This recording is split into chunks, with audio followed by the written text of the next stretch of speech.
라든지 네. 비타민류가 네. 열에 굉장히 약하기 때문에 그래서 생으로 먹는 것이 훨씬 더 효과적인데요. 네. 그런데 이제 위장이 약하신 분들은 이제 생채소를 다 소화하기가 좀 네. 어려우시는 경우는 그것도 포 익히지 않고 살짝 데쳐서 드시는 것도 괜찮습니다. 그렇군요. 네. 그래요. 채소는 네. 싱싱하게 먹는 게 참 좋은 것 같아요. 그렇죠? 맞추셨네. 네. 자, 두 번째 문제는. 자, 어깨가 올라갔어요. 자, 이제 두 번째 문제 내주세요. 근데 두 번째 문제도 쉽습니다. 네. 양배추에 대한 알쏭달쏭 OX 퀴즈 두 번째 문제입니다. 양배추는 남성보다 여성에게 더 이로운 식품이다. 정답은 O입니다. 그러니까. 네. 아까 저희가 좀 얘기를 했잖아요. 네. 여성분들이 훨씬 좋을 것 같아요. 그쵸? 다이어트도 그렇고. 그렇죠. 그렇죠. 네네. 그렇죠. 문제가 너무 쉽다. 그러게요. 네. 정답이 오예요.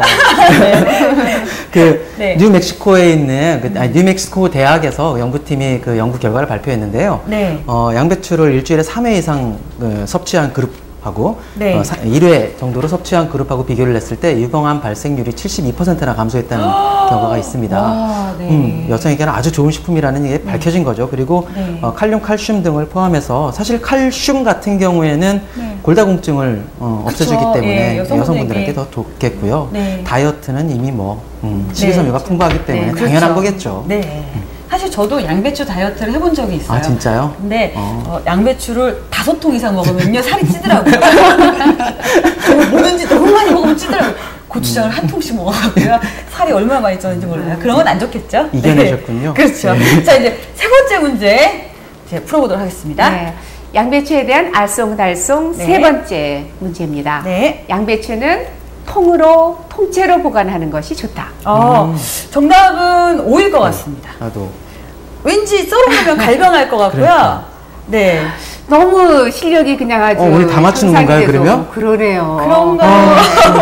양배추는 네. 통으로 보관하는 것이 좋다. 네. 정답은 O입니다. O입니다. 아, 오. 네. 네. 왜냐하면 양배추는 이렇게 썰어서 네. 보관을 하면 이제 비타민 C 같은 것들이 많이 이제 파괴가 네. 되지요. 그쵸. 그래서 네. 이제 되도록이면은 물론 요새 소포장돌로 이렇게 하긴 합니다만 네. 이렇게 통째로 보관하는 게 좋고요. 또 사용하실 때는 한 입씩 이렇게 떼서 네. 요리를 하시는 게 좋고 양배추도 아무래도 오래 보관을 하다 보면 모든 채소들은 비타민 C는 이렇게 다 시간이 지나거나 네. 시들어지면 네. 비타민 C가 다 점점 없어져요. 똑같이 있는 게 아니라. 네. 그래서 신선한 비타민 C를 섭취하시려면 양배추는 또 빨리 또 오래 보관하지 않는 것이 좋습니다. 그렇군요. 예. 그 양배추를 보관할 때는요, 자르지 않고 통째로 보관하는 것이 영양소 파괴를 줄일 수 있다고 합니다. 자, 지금까지 알쏭달쏭 OX 퀴즈였습니다.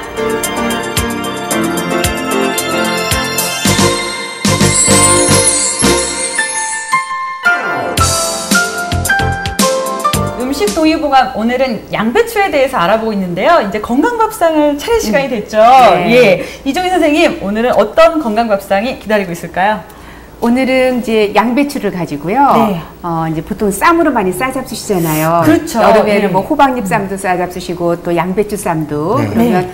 그 아주 달짝지근하면서 참 맛있는데 오늘은 조금 이제 그런 우리 김밥처럼 양배추 쪄서 그 속에 이제 현미밥 넣고요. 그리고 고기와 또 김치 넣어가지고 이렇게 말아서 김밥처럼 네. 양배추 말이 맛있겠다. 쌈입니다. 아, 얘기만 들어도 군침이 도는데요. 그럼 먼저 양배추 말이 쌈밥에 들어가는 재료부터 알아보겠습니다.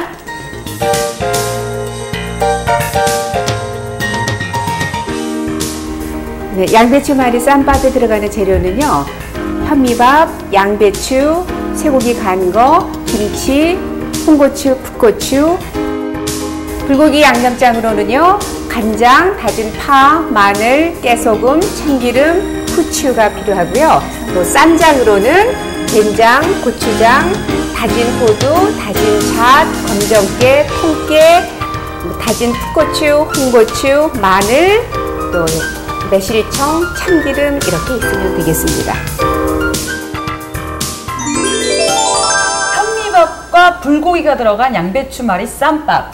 벌써부터 네. 무척 기대가 되는데요. 예, 오철 선생님, 네. 그 현미가 한의학적으로 네. 어떤 식재료인가요? 현미는 주식 재료죠. 그러니까 말 그대로 네. 쌀이잖아요. 네. 근데 이제 쌀 같은 경우에는 옛날엔 구하기 힘들어서 보약으로 설명을 했었죠. 오장을 네. 두루 보호하고 비위를 윤택하게 하는 그런 네. 약재를 설명을 했는데 현대에는 오히려 쌀밥이 건강을 해치는 그러한 기능으로 설명을 하잖아요. 네. 예, 현미가 도정을 거치지 않은 현미를 먹었을 때 오히려 식이섬유에 의해서 단당류 오, 섭취가 네. 방해되기 때문에 그래서 혈당을 급격하게 올리는 그런 쌀밥보다는 네. 현미 식사가 훨씬 낫게 되고 네. 그리고 건강에도 도움이 당연히 되는 예, 그렇게 해석을 하죠. 아, 그렇군요. 자, 그럼 본격적으로 양배추말이 쌈밥을 만들어 보겠습니다. 네.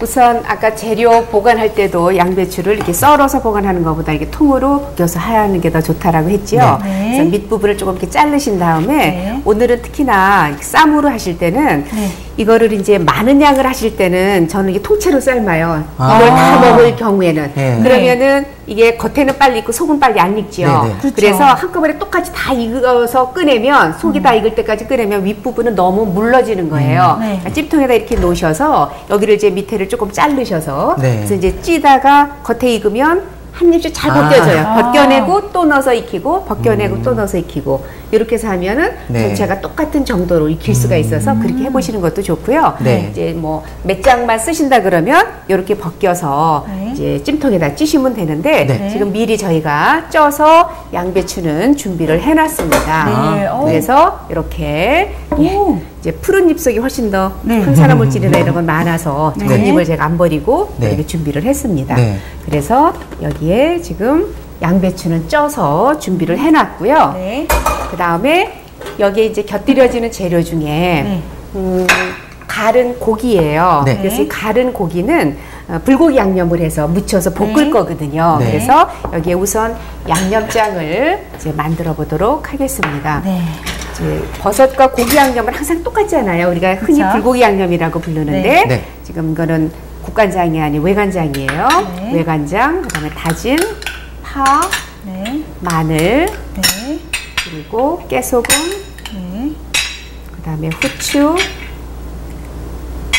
참기름. 참기름. 이렇게 넣어서 양념을 하면 이거를 보통 우리가 불고기 양념장이라고 해요. 네. 이제는 불고기 양념장을 외울 것 설탕만 같아요. 잘 녹도록 이렇게 준비가 됐으면은 네. 이거는 갈은 고기예요. 네. 그래서 갈은 고기를 넣어서 양념을 이제 조물조물 하시면 되는데 네. 이것도 이제 양념하실 때는 이렇게 그냥 스푼으로 하면 고루고루 양념이 잘 안 돼요. 네. 장갑을 끼시든 또는 손으로 하시든 해서 고루고루 우리 불고기나 또 이렇게 고기 버섯 양념할 때는 이렇게 하시는 게 좋습니다. 네. 이렇게 양념해서 이거는 이제 후라이팬에다 기름 약간 넣어서 볶을 거고요. 네. 그래서 옆에 이렇게 준비를 하겠습니다.